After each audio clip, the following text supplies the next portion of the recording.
So, the slow regard for silent things.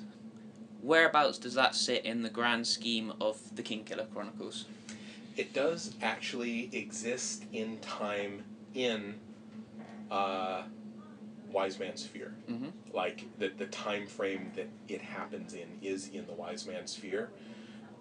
It's not explicitly placed anywhere, but a careful reader will easily be able to figure out where it sits. Okay. And obviously you've got Auri, I guess, is the focus of the novella from what I've heard. Absolutely. And so what is your reason for choosing Auri as a character for this novella? In some ways, well, actually, I originally, I did not sit down to write a novella. Mm-hmm. I was trying to write a story for an anthology of George Martin's. Okay. And the Rogues anthology. And I thought, Auri, there's going to be a lot of traditional rogues there, a lot of swashbuckling, a lot of con men, rough and rugged types, a lot of James Bond sort of things. And I go, maybe I could tell a story about Auri, more of a trickster character, more of a trickster story. And I started writing it, and it didn't turn into a trickster story. And then it got longer and longer and stranger. And eventually I'm like, it's just not going to work for this anthology. So I wrote a different story for that anthology about Bast, who's perfect for a rogue. And then I was left with this other thing, so I just kind of developed that story and eventually showed it to my publisher, and she said, yeah, let's print it. Mm-hmm. Okay, so am I right in saying, I could be wrong, this is something I believe I've read in an interview, that Auri wasn't such a big part, or I'm not sure, she may not even have been in the original drafts of the book, is that Nope. correct? So what was it that you thought, not just so much her place in the novel in terms of what might happen with her as a character, but the tone of her character, what was it that made you think it needed to be in there?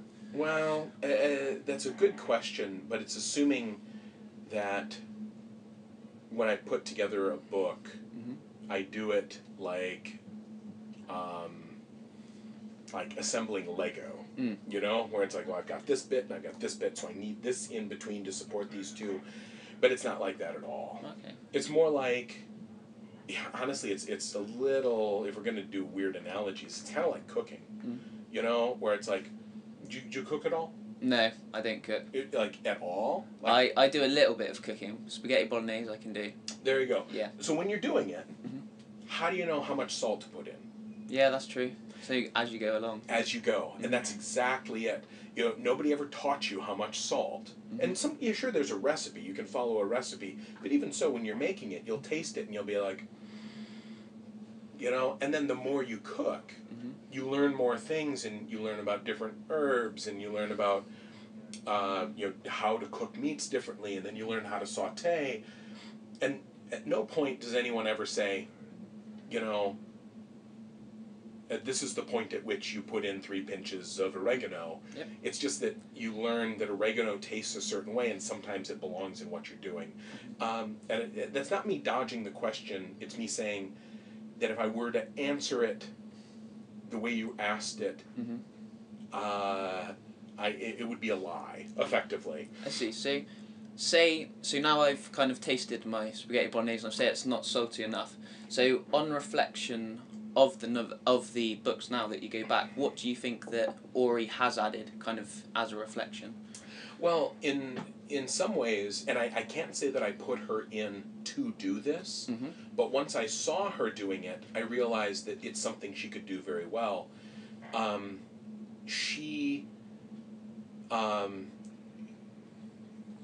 People help out Kvothe a lot in the books because he's in a bad way and all. He gets into trouble, he's broke, he's a mess emotionally. And he's constantly struggling, and he has friends who help him, which is nice. But Auri is somebody that Kvothe helps, and it's interesting in that regard, where if we see other people helping Kvothe, we're like, they're good friends. But if you see Kvothe, who's already poor and already in so much trouble, going out of his way to help somebody else. Mm-hmm.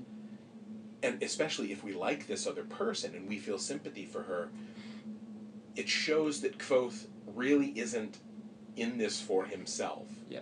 It shows that it gives us a chance to see a much gentler and sweeter side of Kvothe that you don't see when he's kind of forced to be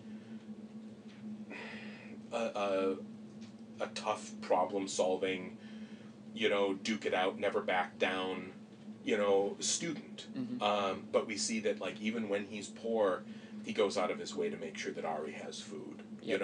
and even though, like, his clothes are constantly, ragged and falling off his body, he makes a point of, like, buying Auri a new dress because she needs something. Mm-hmm. And so that's one of the things that is in there. That's not all that Auri brings in, but it's one of the nice things. And in terms of, I haven't heard a massive amount about this novella, and I guess that's kind of on purpose. People are kind of keeping under wraps what's going to happen. But could you tell us a little bit about what we can expect from the story? I can tell you what you shouldn't expect. Yep. Okay. And that is, like, don't expect this to be a continuation of Kvothe's story. If for the people that have read the Bast story in Rogues, I mean, you get a little piece of Bast's life. You see what he does, when he's not, like, here's Kvothe's story, and Bast kind of wanders into it, and you see him, and then he wanders out. Well, the camera is on Bast, and so you see what he does when Kvothe is off doing something else. It's the same with this one, where this is truly Auri's story. It's not Kvothe's story. In terms of what happens in the story, I don't like to talk about that at all, because you only get the true new experience of reading a book once, and I don't want to ruin that for people. Yeah. Okay. And the things that I have heard about the story is kind of, I've heard a lot of people mention kind of the uniqueness of the story, or even more so I think I've heard about the style of the story. So can you tell us kind of why you felt it needed to be such a unique style, and whether it's in the first person as in the Kingkiller books? Oh, that I can say it is in third person. Mm-hmm. Okay. Which was good for me to learn more about writing that third person. Now, I didn't deliberately set out to make this a strange story, but as I was telling it, the only sensible way to do it was to leave out certain things that normally a story has, and that posed some problems. I learned a lot trying to work around those problems. But again, assuming that I did those things deliberately, you're giving me much more credit than I deserve. A lot of times I just do things and then have to figure it out. I don't plan everything elaborately right out of the gate. Okay. And do you think it would have been, you said this is in the third person, do you think it would have been tough to write Auri's character in the first person, because she's such a kind of otherworldly kind of character? It was tricky to write it this way. It would have been tricky to write it in first person as well.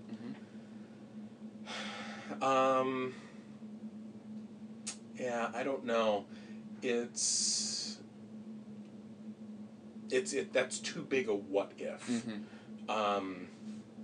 to even speculate about. I will say that I did not at any point think, oh, I should try this in first person. Never thought that.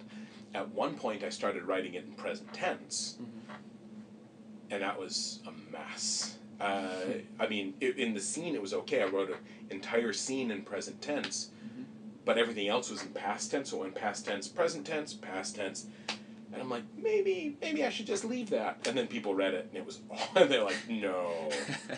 So then I had to change a whole scene out of present tense, and that was a nightmare. That cost me weeks. Okay. Yeah.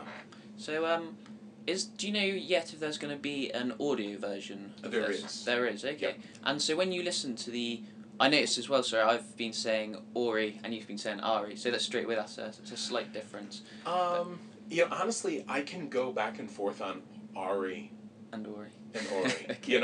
I can do either one, almost depending on my mood. In the US, I am doing the audio version. Ah, very cool. Which was my very first time. That was a hard thing. Yeah.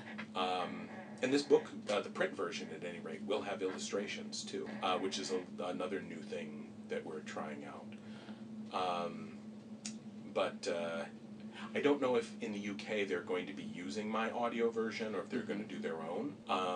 Part of me kind of hopes they do their own, and then maybe so you can have a pro reading it and me reading it, because I'm pretty good. I know the story better than anyone, but I'm not a professional narrator, so we'll see.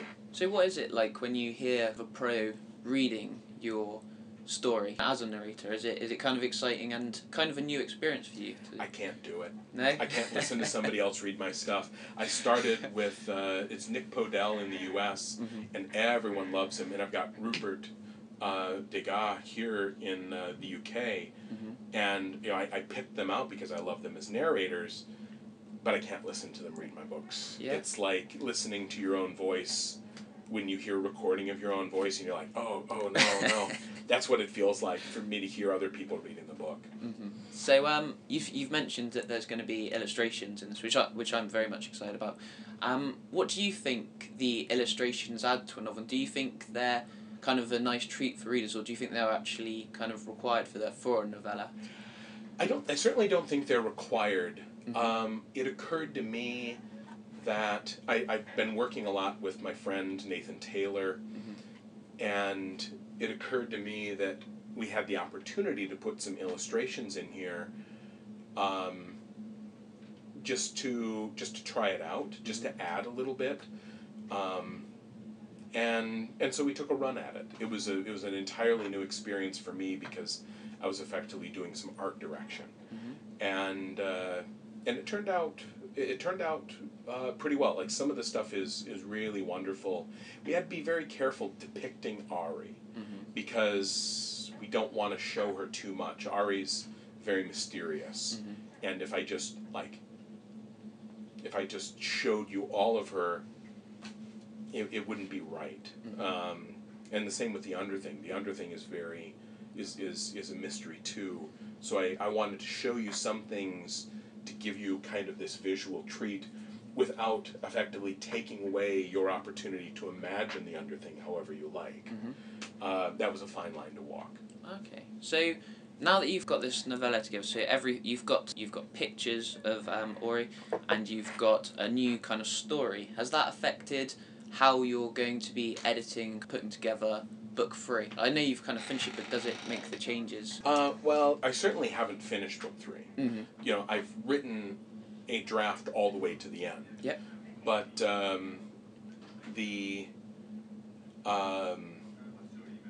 you know, the thing that I did with will it change some things in book 3? Absolutely. Not only have I learned things about writing that are going to be very useful, I've learned a lot about Auri that I didn't know before. I learned a lot about the Underthing that I did not know before. I learned a few things about alchemy that I did not know before because I never developed them specifically. So, you know, it will change elements as I work on continuing to revise and improve and add to book 3. Excellent. Well, thank you very much. I've just been told that's about everything, so I got through all my questions. Hey, that's great. Awesome. Perfect timing. Saving. Thank you very much, Pat. Thank you very much.